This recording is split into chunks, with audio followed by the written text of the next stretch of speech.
This is the SQL Server Service Broker module, and in this video we are going to implement SQL Server Service Broker application where the initiator service and the target broker service are in different database.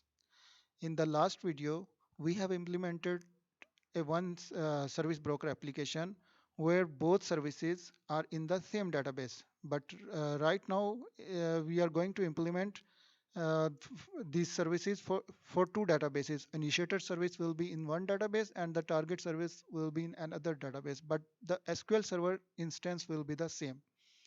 So the scenario is same like the previous scenario in the last video. Their implementation is the same. There is no any difference except we have to enable one database property, trustworthy. It should be on for this scenario when the services are in different database and the instance is the same. So what is our scenario? Scenario is that we are going to implement a trading this example. Our database has that related to the trading domain, and trading we have two main business process. One is the customer order process and one is the payments against these orders, so that the accordingly the delivery can be make ready against the orders. So the payment order process, the customer's order process, we are going to implement in one database, and the payment received process we are going to implement in another database. Both databases have the different services. One is have the initiator service. This is the database is the init trading database, which will handle the initiator broker service. We will implement the initiator service in this database, and the target service we are going to implement in the target trading database. And the initiator service will handle the customer's orders, and the customer's order will come, it will handle the customer's order, and the customer's order, whenever the new order will come, this application will send the message against these orders to the target service for the process of the payments. So the initiator service will continuously handling the orders without waiting for the payments, and the payments, this target service will process the payments. Whenever the messages will come into the queue, it will retrieve the message from the queue and will process the message. And this all process will work in asynchronously, and after processing, it will respond back to the initiator service regarding the payment for the particular order. So to implement these services, we will use the SQL Server Management Studio, and now we will go there and to create the environment for the initiator target service and the initiator broker service and the target broker service. So let's move to the SQL Server Management Studio. This is the SQL Server Management Studio, and this is the configurations for the initiator service. And for the initiator service, we will first create a database, and the database name I am using the init trading DB. So this database I will create into the SQL Server Management Studio. This database already exists. So if the database already exists, we can use this syntax to drop the database and to create it again.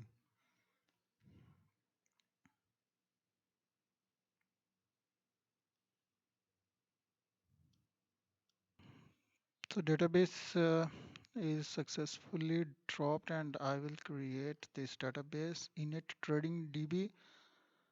And whenever we are creating a new database, by default this SQL Server broker service is enabled. So to make sure this service is enabled, we can use this SQL Server query, and this is the column is broker enabled is returned 1, so it means this is enabled.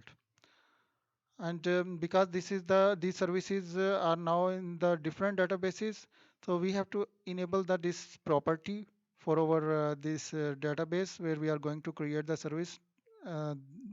Trustworthy property should be on for this database. So I'm going to use this syntax to on this property. This property makes sure that the SQL Server trusts this database and the contents of this database. After creating and setting the property for the database, I'm going to create now the necessary objects for the initiator service. So we know that we have to create the message types. This is the request message and the response message, and they will use the same validation type. And here I'm using the well-formed XML validation type for both request and response messages. And after that, I will create the contract which will define the this direction of this message, which will be the initiator, which will be the target. So it will be defined in the contract. And because this is the SQL Server Broker Service is a message delivery framework, so for the communication of the message we need the queues. And for the initiator service, I will use order pay initiator queue. And this will, whenever the messages will come on this service, it will first be stored temporarily in this queue. And after that, then the service will retrieve the message from this queue and will process the message. And to implement the queue, I will create a service. This is the initiator service, which is a logical endpoint, and it is on the top of the queue. So the whatever the queue I'm going to create, it will be implemented by using this service. So the now the this is the this initiator service is ready. We have did all the configuration for our this init trading database for initiator service. Now we have to create the another database which will host the target service. So for the target database, I'm using the name to target trading DB. And this, if it already exists, it will drop the this database. It's not exist, so I'm going to create this target trading database. And whenever we are creating a new database, by default the service is enabled for this one to make sure the this broker service is enabled. Yeah, it's enabled. So now the another property which we have to on for this database is the trustworthy property. Whenever we are implementing the services between two database, we must have to on this property. By default, this property is off. We have to on this property by using the SQL statement alter database, and this property make sure that the contents of the database can be trusted by the SQL Server instance. So now I will use this database which I created, and I will create the message types, both the message type request message, which I created for the initiator service. I will create the same message here for the target service also. And the validation will be same, well-formed XML. And after that, I will create the same contract which I created for the initiator service. I will create here in the target service the contract, and this contract will define the direction of the messages. Now here, because this is the target service which will receive the message, and so to keep the message temporarily, we need the queue. And here I'm going to create a queue with the name of order pay target queue. And after creating this queue, I have need to implement the queue by using the service. So I will create the service targets order pay target service, and in this service I will implement the queue. So the service is a logical endpoint which exists on top of the queue. So now both are the services have created, and target service and the initiator service, and two different databases while the SQL Server instance is the same. So now we are going to start the conversation between initiator and the target service. So the initiator service will send the message for the order to the target service. Initiator service receive the order, and this message for the order it will sent to the target service for the process of payments. Then the target service will process the payments for this order asynchronously and will respond back to the initiator service. So both services we have configured. Now this is the code for conversation between the two services. This is the initiated uh, trading DB, which hosts the initiator service. Initiator service we have defined in the contract that the initiator service will send the message, will start the messaging. So uh, this is the code this which we used in the previous videos also, and we discussed all these keywords, what are the purpose of these code keywords we already have discussed. And to start the conversation we need the start the this dialogues, and dialogue will return the unique identifier which we will store in our variables, so that to make the conversation reliable. So the conversation will start from the order p initiator service to the order pay target service on this contract. And the message body will contain the message for the order, and have here hard coded order. This order will be sent as a message to the target service for the processing, and this is the syntax to send the message, SQL syntax to send the message to the target service. So I'm going to send the message, and the message has been sent to the target service, and the target service have the queue order pay target queue. This is in the target trading DB. So we can verify the from this queue the message is delivered. If the message delivered to the target service, it will be temporarily stored in the target queue until the service will not retrieve this message for processing. Yeah, the message is there, and this is the detail of the message. As we know, the queue is a physical hidden table. It have the columns, and this column, this is our uh, contract name, and this is the message type name, request message. When we send the message, we use this name. From this message type name the message came, and this is the message body. And the validation, we use the XML validation. For the XML validation, here is the code X is used. So this is the all in the order pay target queue, the message. Now the target DB, which is hosting the target service, it will retrieve the message from the target queue and will process the message. So the same that we have to start the conversation, and it will return the unique identifier which we will store in this variable. And this, because the message is stored in the target queue, we have to retrieve this message from this target queue.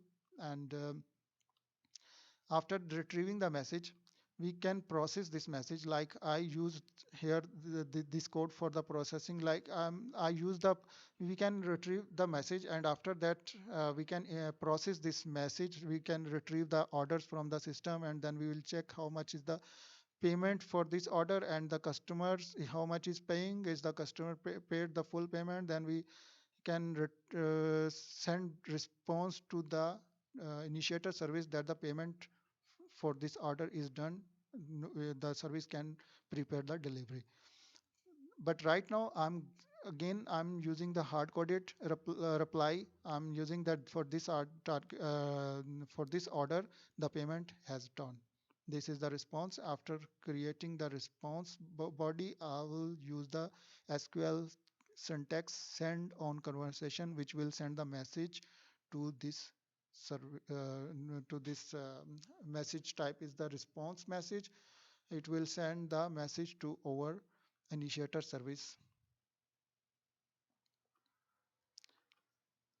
And after sending the message, it will send another message for the end of conversation. Because the conversation is completed, the target service will send another message end conversation, so that the initiator can also uh, stop the conversation.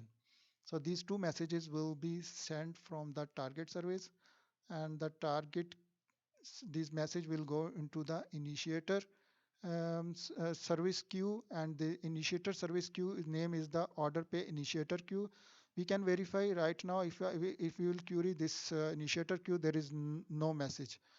But after executing this code, there should be two messages. One is the response message for related to the order, and the other one is for the end communication message. So the message is sent to the initiator service, and now the queue related to the initiator service, we will verify what are the messages in this. There are two messages in this initiator queue, and one message is related to the response for the order. The message name is the order pay response, and this is the message body, and the validation type is the XML. The other message name is created by default. This service the created with this name, the message, and the message is for the end dialog message, and the message validation type is E for empty. Empty mean the if you use this validation type, then the message body should be empty.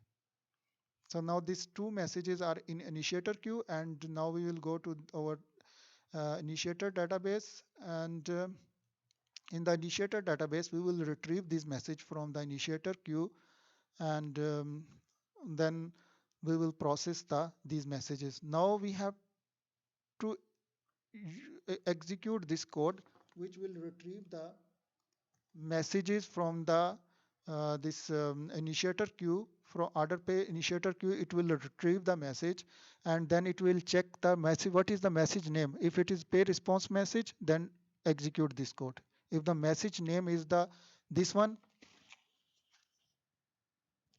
so then execute the other codes. So we can verify from here when we execute the query to check the messages in this queue, we have find that message type name. This is the response message, and this is the end dialog messages. So we have to execute the code for this message type separately and for this message type separately, because if this is the response, uh, we have to execute some code related to the response message, and when the message type is end dialog, we have to use another code which will end the conversation on the initiator service as well. So now either we can use the loop which will automatically process this code, or we have to execute this code two times. One time when we will execute, it will process the first message, which is the response message, and the second message still stay in the queue. We can verify now this queue has one message which still need to be processed. This is the end dialog message.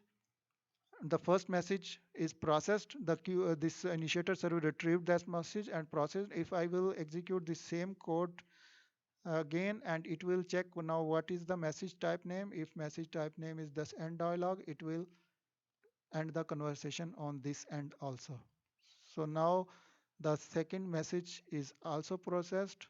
If I will use this queue to verify the message is there, yeah, message is not there, the queue is empty, so message is processed. So now this is the scenario where both services are in different databases, and we communicated through this SQL Server broker service between the databases for the orders and the payments.